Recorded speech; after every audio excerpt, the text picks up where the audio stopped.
COP27, the annual UN climate meet with 190 nations, is currently underway in Egypt. And there's mounting pressure on all developed and developing countries to cut down carbon emissions, which are contributing to global warming. Now, today on the Property Show, we focus on India's real estate sector and ask again, is it doing enough to cut down harmful emissions?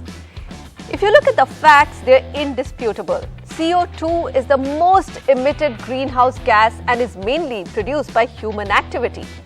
In fact, about 75% is emitted in cities, and 1/3 of all global carbon emissions are produced by the building sector. Now consider this. Global temperatures have risen 1.1 degrees Celsius and are heading towards 1.5 degrees Celsius. According to the United Nations Intergovernmental Panel on Climate Change, or IPCC, if temperatures rise 1.7 to 1.8 degrees Celsius above the year 1850s levels, the IPCC estimates that half the world's population would be exposed to life-threatening heat and humidity. So really, the time for soft action and green ratings for projects alone is kind of over for India's real estate sector. The bar needs to be set much higher. But how do we get to that? Joining me for some critical answers, Arvind Subramanian, MD and CEO of Mahindra Lifespaces, Mili Majumdar, Managing Director, GBCI India, and Sriram Kuchimanchi, Founder and CEO, Smarter Dharma. To all of you, a very warm welcome. And the first question is for Arvind. Arvind, I know that your company is targeting carbon neutrality by 2040. You've already announced a residential project which is net zero, at least on the energy front. But as an industry as a whole, is it close to doing enough? Not nearly enough, to be candid. As you rightly pointed out, 1/3 of carbon emissions are contributed by real estate. The advantage we have in India and the golden opportunity is a lot of that real estate is still to be built. So if we were to look at what India's real estate stock will be in 2050, almost 60 to 70% of that yet has to be built. So it gives us really a golden window if we seize this opportunity to build right, because each of these buildings is going to then survive for 40, 50 years subsequently. So we really have to seize the moment. Seize the moment. Let me come to Mili. Mili, everyone celebrates the rating. They say, okay, we've got a gold rating, we've got a platinum rating, and IGBC just had a Green Congress and they said, we've achieved 9.75 billion square feet of green footprint. Leads also ranks India third outside of United States, China and Canada. But again, I mean, if I look at the rating parameters, even at the level of gold, a lot of them are common with just what the state-led building council rules actually set up.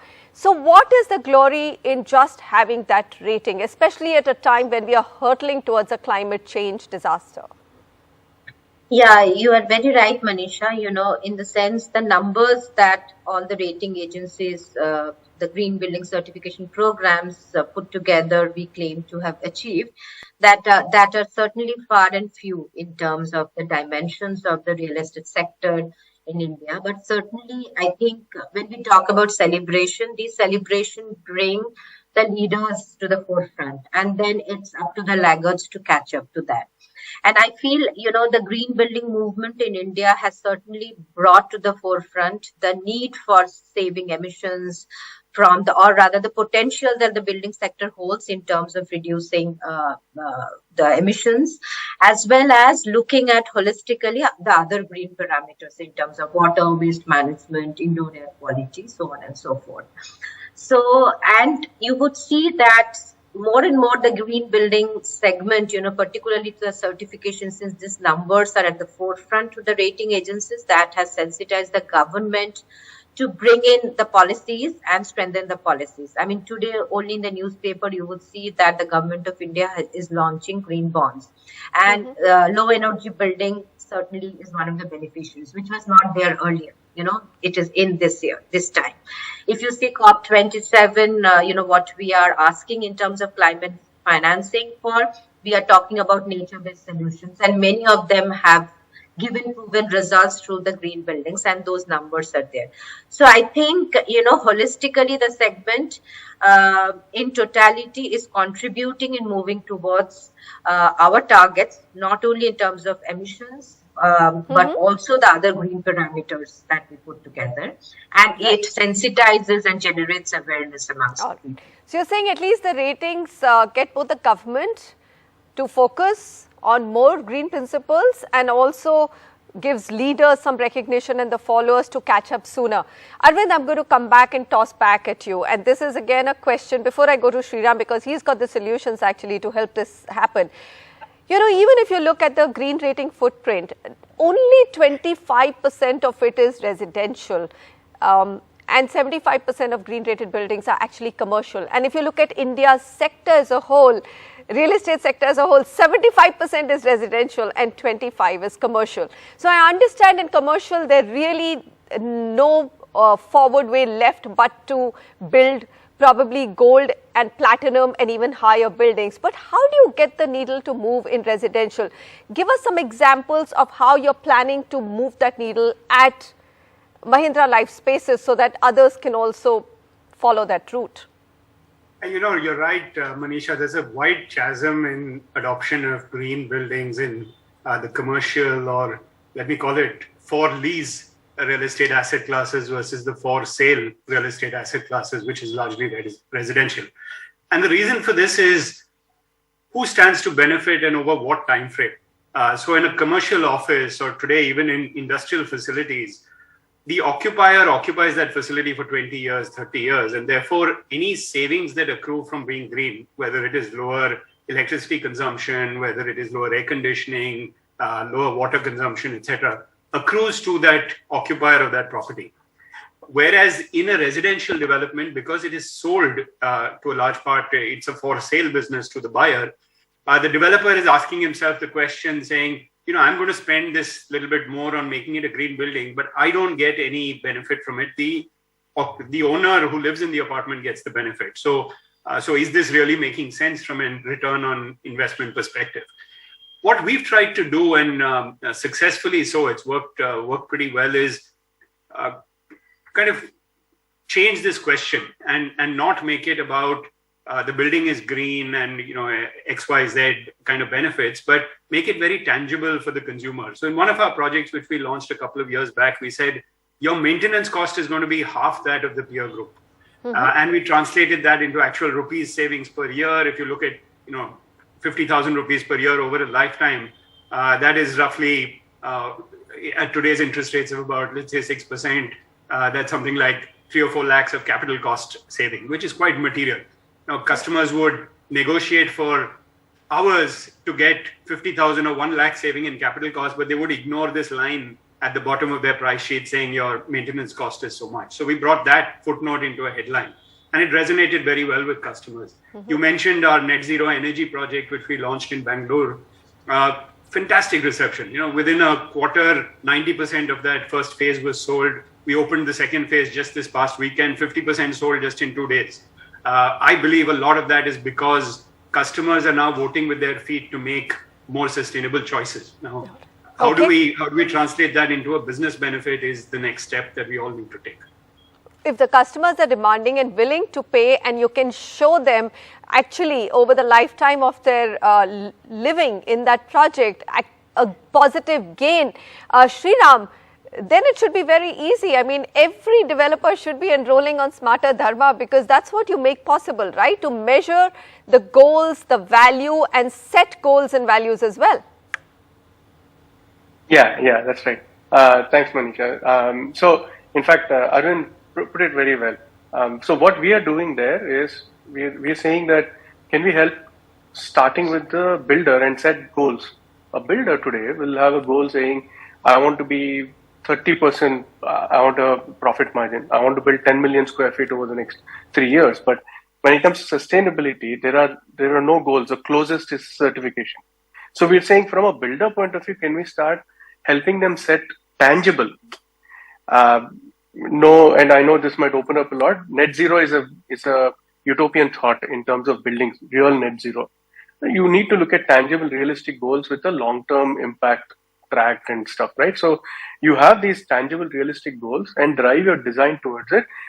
But like Arvind said, and this I'm glad, and I know we've known Arvind and we've done a little work together, is tangibilizing that impact and talk to the customer, because the challenge in residential sector is on whom do you pin the cost for sustainability. And realistically, it should be borne both by the builder and the buyer. And to make that possible, but Sriram, I mean, most people, proponents of sustainability say it's actually not that much more expensive to build absolutely sustainable project. It's really the thought behind it. So is there really an extra cost to the developer? I mean, you've got the model in front of you. No, great question. So the truth is, cost increment is extremely small. It depends on when you start looking at sustainability. Most of the time, builders look at sustainability post or at liaison time, right? After design is frozen or some basic infrastructure development has started, when it gets costly. But at concept stage, if these goals are baked into the project, we have seen that in water designing, actually, we saw in a project, we saw about 9 rupees per square feet drop in the cost of construction. And that's very possible.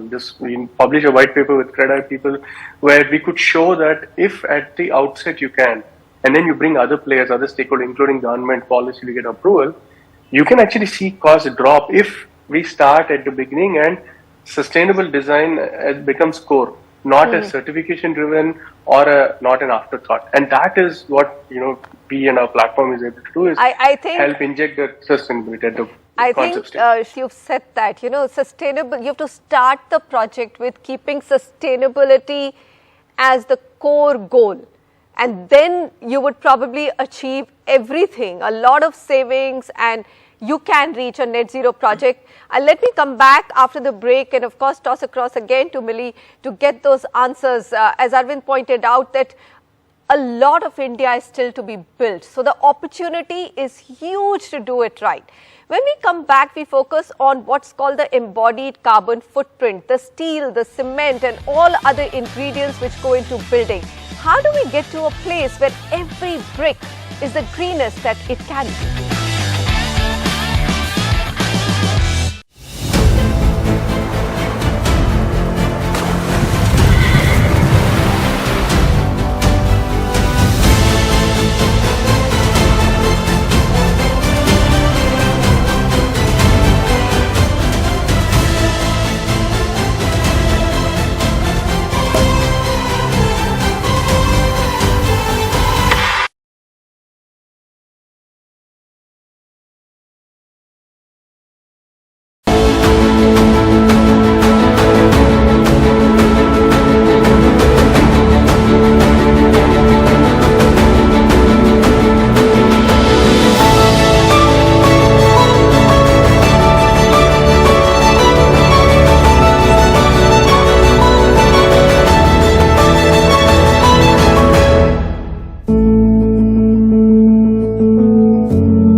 To achieve a net zero economy without real estate sector in India becoming a net zero carbon emitter. That's a fact. So even as India moves to achieve its carbon neutrality target by 2070, we look at the massive overhaul that the real estate sector needs to undergo to reach that goal. So Mili, I'm going to come back to you. In most of the green buildings conversation, and we've discussed this again and again, everybody is focusing on the operational green savings on energy, water, waste, not really at the embodied carbon footprint. I mean, even how long will it take for India to move in that direction? Is their lead being taken by at least the top developers of the country on that front? So on the green building front, what we are trying to do is that we are including the life cycle conversation into the the newer program that we are developing. And as you rightly said, embodied carbon is one critical component. If you really look at maybe the whole emissions from the building sector in 2019 at 12 gigaton of carbon equivalent, 18% of that was contributed to by the steel and the cement sector. So on the industries, on the construction side, yes, you have to look at better structures, leaner construction, lesser wastage, more modularity to bring down the emissions. And also what we are trying to do is to talk to these, mega industries, the steel manufacturers, the cement manufacturers, to develop disclosures around the emissions, and so there are concepts around environmental product declarations, that kind of quantify the emissions, and through the green rating programs, one is trying to embed that within the framework. Okay. So I think work is going on, but still the mega, and you must understand that in India, there are a lot of medium and small scale industries, who may not be equipped to have those numbers in place. So we have to get there, and the work has already started, and the green rating programs are embedding the concepts, but still it will take some more time. Arvind, let me ask you, do you have choices? Are there enough disclosures, at least by the large cement and steel players, where you can actually opt for, a product which has lesser carbon emissions or lower carbon footprint? Are you making those choices just yet? Yeah, so firstly, Manisha, I wish you hadn't torn the veil off so brutally on the best kept secret that it actually doesn't cost much more to build a green building. Because, as Sriram correctly pointed out, if you start from the design stage, look at climate responsive design and sustainable materials, the net impact is only a few percentage points, maybe 5 or 7 percentage points increase in construction cost. To your question, green steel, green cement in India, I think is still a few years away. But there are many other materials that are extremely exciting. There are walling materials, there are flooring materials that are low embodied carbon materials. So that's one area which we are exploring quite actively. The second is about where do you source your material from. So if you can source material within, let's say, 200 kilometers from your construction site, that itself brings down the embodied carbon because you have less logistics costs, less diesel burning to bring your materials in and out, etc. Okay. And finally, to look at embodied carbon, the last leg of the cycle, which is construction debris.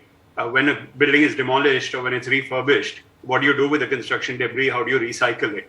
I think there's some very exciting work happening by some startups in that space as well. All right.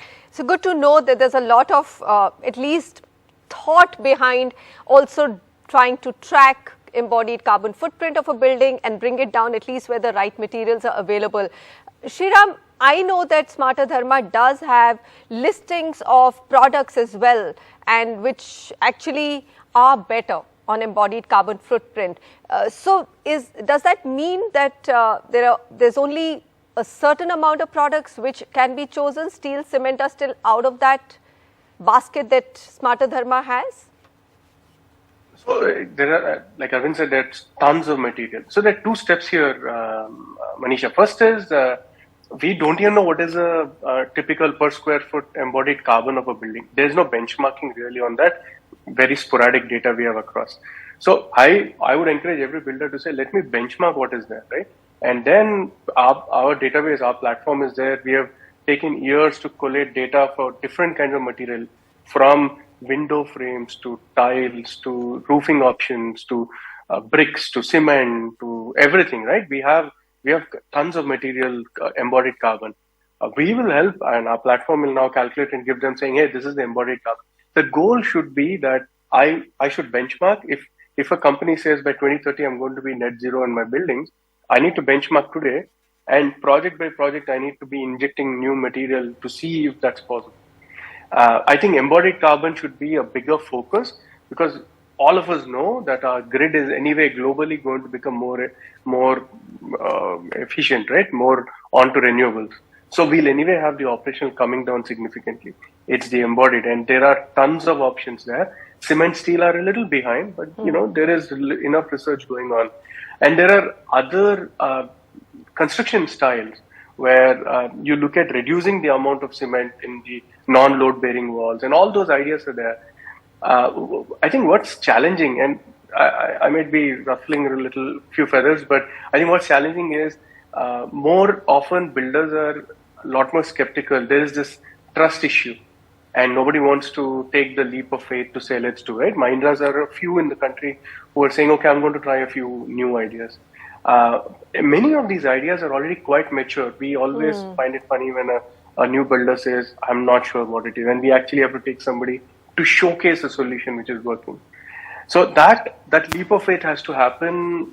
I don't know why builders are, and it shows the industry is actually quite behind in technology adoption too. PropTech is now ramping up in the last couple of years.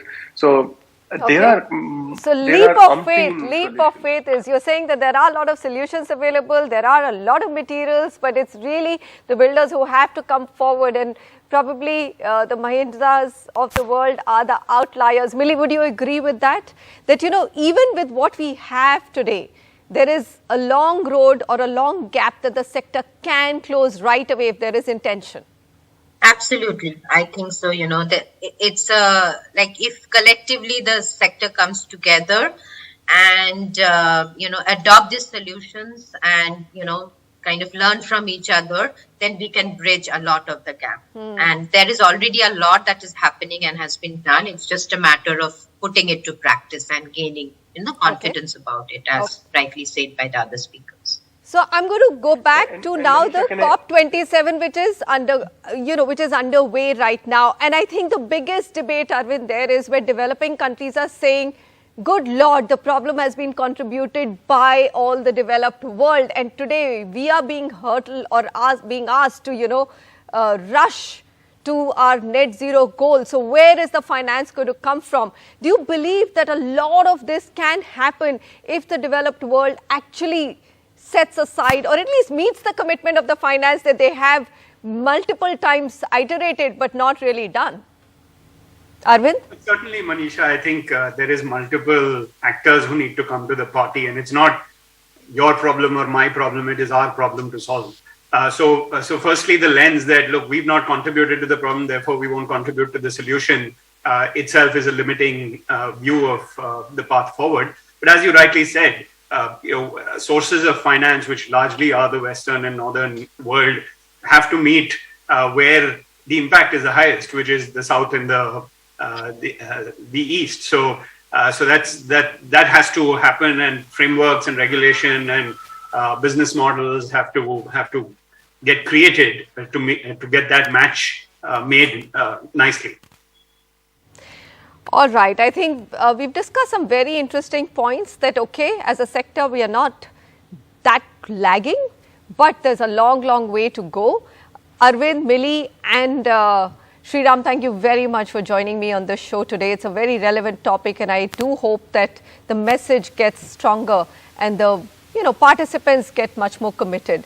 10 billion square feet of green buildings does not even add up to 5% of India's total built environment. So what the sector really needs is to raise the bar several notches to be in sync with India's commitments to get to net zero carbon emissions by 2070.